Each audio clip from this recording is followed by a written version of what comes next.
kembali lagi dengan Buniken dalam pelajaran ekonomi. Hari ini kita akan belajar mengenai break-even point atau titik impas. Apa itu titik impas? Break-even point atau titik impas adalah suatu teknik analisis keadaan di mana perusahaan beroperasi dalam kondisi tidak untung atau tidak rugi. Artinya, dalam kondisi jumlah pendapatan sama dengan jumlah biaya yang dikorbankan. Nah, biaya yang dikorbankan itu dipisah menjadi dua, yaitu biaya tetap dan biaya variabel. Biaya tetap itu adalah biaya yang jumlah totalnya akan sama dan tetap, tidak berubah, walaupun jumlah barang yang diproduksi dan dijual itu berubah dalam kapasitas normal. Contoh dari biaya tetap itu adalah biaya sewa gedung, biaya sewa kendaraan, sewa tanah, sewa mesin, dan lain-lain. Kemudian ada penyusutan, biaya gaji, asuransi, pajak, dan lain-lain. Nah, kemudian biaya variabel. Biaya variabel atau variable cost itu adalah biaya yang ikut berubah sejalan dengan perubahan dalam output. Jika produksinya meningkat, maka biaya variabel juga akan meningkat.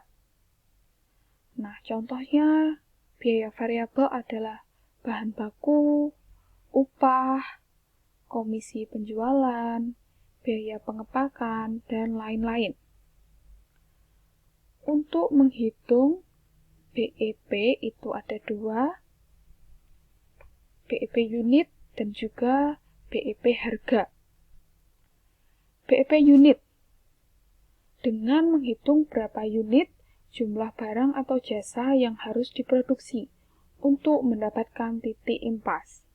Jadi dari BEP unit ini kita mengetahui berapa yang harus diproduksi perusahaan agar mencapai titik impas, agar seimbang, tidak untung, tidak rugi.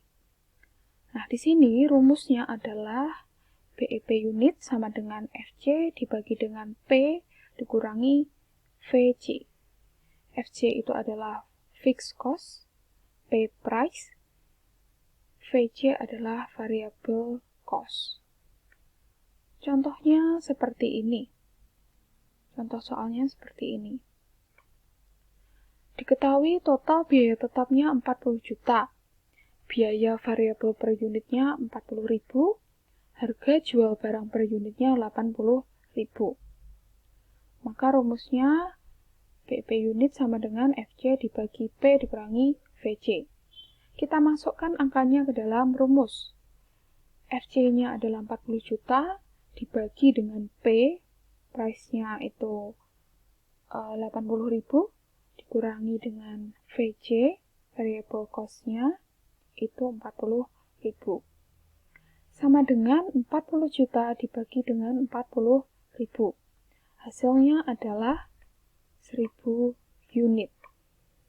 Artinya, perusahaan akan mencapai BEP atau titik impas ketika dia memproduksi barang sebanyak 1000 unit. Kalau perusahaan itu memproduksi barang di bawah 1000 unit, maka perusahaan akan mengalami kerugian. Sementara kalau perusahaan memproduksi barang di atas 1000 unit, maka perusahaan akan mengalami untung atau laba. Kemudian, menghitung BEP harga. Dalam hal ini adalah rupiah, BEP rupiah. Nah, rumusnya adalah FC dibagi dengan 1 dikurangi VC dibagi S. FC itu fixed cost, VC variable cost, S itu adalah sales volume atau total penjualan. untuk mencari total penjualan atau S, caranya adalah kapasitas produksi dikali dengan harga jual per unit. Nah, ini saya beri contoh soalnya.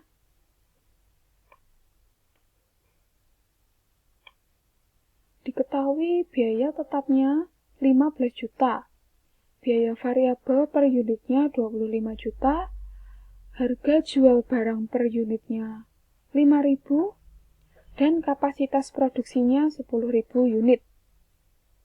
Rumusnya seperti ini. Nah, dari soal ini yang belum diketahui adalah selling volumenya atau S-nya. Maka cara untuk mencari S-nya adalah kapasitas produksi 10.000 unit dikali dengan harga jual barang per unitnya sebesar Rp5.000. Hasilnya adalah 50 juta. Nah, setelah kita mengetahui S-nya, kita masukkan ke dalam rumus.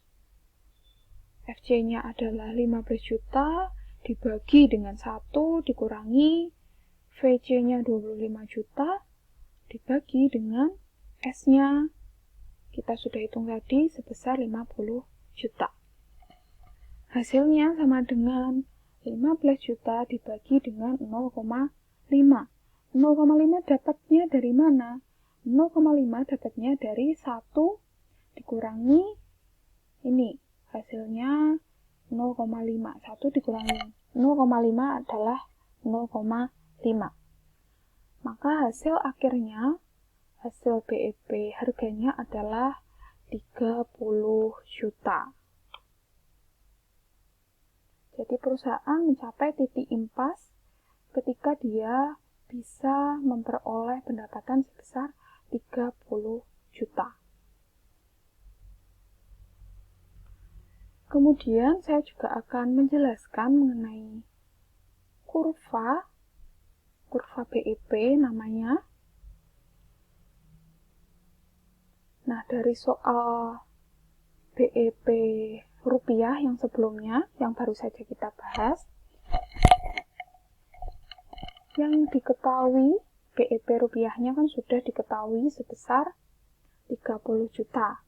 Untuk BEP unitnya itu hasilnya 6.000 unit. Bisa kamu hitung sendiri ya BEP unitnya. Bisa kamu cari sendiri. Pokoknya nanti hasil akhirnya adalah 6.000 unit. Maka bisa kita lihat di sini ada garis vertikal dan horizontal ya. Nah, untuk garis yang ini itu menunjukkan volume atau unit atau quantity. Kemudian garis tegak ini adalah price-nya. Dalam hal ini adalah rupiah ya satuannya. Maka tadi kita sudah menemukan BEP rupiahnya sebesar 30 juta. Maka kita letakkan 30 jutanya di sini. 30 juta. Nah, kemudian hasil BEP unitnya adalah 6.000. Kita letakkan di sini. Biaya tetapnya tadi berapa? Biaya tetapnya tadi atau FC adalah 15 juta. 15 juta di sini ya berarti. Maka kita tarik garis putus-putus antara BEP unit dan BEP rupiahnya. Kita mulai dari BEP rupiahnya, kita beri garis putus-putus seperti ini ke BEP unitnya, 6.000. Nah, kalau sudah, kita tarik garis lurus untuk biaya tetapnya. Kenapa kok lurus? Karena biaya tetap itu kan tetap, jadi tidak berubah ya, maka tarik garis lurus seperti ini, seperti yang warna coklat ini. Kemudian kita tarik garis untuk biaya totalnya yang ini, mulai dari ini sampai biaya total sampai atas. Nah, yang terakhir kita tarik garis penjualan atau garis TR-nya, total revenue, total penjualan. Mulai dari bawah 0 sampai ke atas. Jadi, pada di titik ini itu terjadi pertemuan antar garis. Nah, ini namanya adalah titik impas atau BEP, break even point. Baik, sampai di sini dulu penjelasan saya. Terima kasih semuanya. Selamat belajar.